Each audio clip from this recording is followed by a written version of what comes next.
বাংলাদেশের পুলিশ প্রশাসন, বাংলাদেশ নামক রাষ্ট্র এবং সরকার তারা এখনো তাকে গ্রেপ্তার করতে পারছেন না। তার কি এমন শক্তি রয়েছে যে বাংলাদেশ সরকার তাকে ভয় পায়, তাকে গ্রেপ্তার করতে? আজকের এই সমাবেশ থেকে এই সরকারকে আমরা ধিক্কার জানাই, নিন্দা জানাই।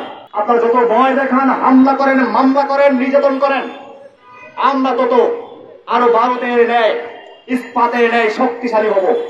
আমরা দেখছি যারা কিনা শান্তিতে নোবেল পেয়ে বসে আছে, তাদের কাছে তো আমাদের আরো চাওয়া থাকতে পারে, তাদের প্রতি দায়বদ্ধতাও থাকতে পারে, তাদের দায়বদ্ধতা থাকে আমাদের প্রতি।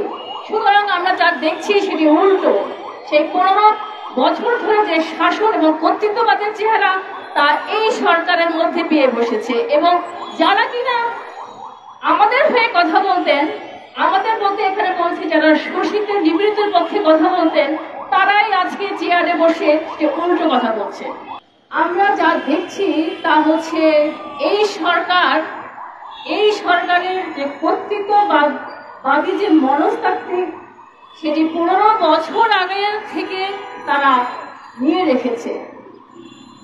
তাদের 6 মাস আগের কথা এবং 6 মাস পরের কথা সম্পূর্ণভাবে বিরোধিতা কাজ করছে এবং স্ববিরোধী ভাবে এই সরকার কর্মকাণ্ড চালাচ্ছে।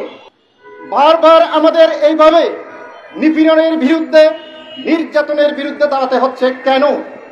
আমরা কি দেশের নাগরিক না? একটু হলে বলতে হয় সংবিধানের কথা। আদিবাসী শব্দ সংবিধানে নাই।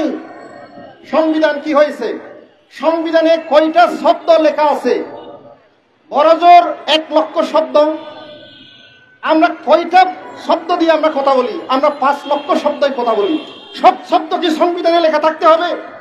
এনজিও মার্কা দিয়ে রাষ্ট্র পরিচালিত হয় না। আমরা আপনাদের প্রশাসনে আমরা সন্দিহান। একজনের গ্রাফিটি এভাবে বিকৃত করা কিন্তু আইনগত দণ্ডনীয় অপরাধ।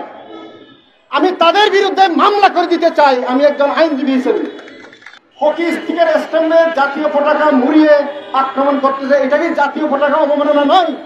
এটা তো রাষ্ট্রদ্রোহী মামলা হওয়া উচিত, যেমন হয়েছে চিন্ময় কৃষ্ণদাসের বিরুদ্ধে।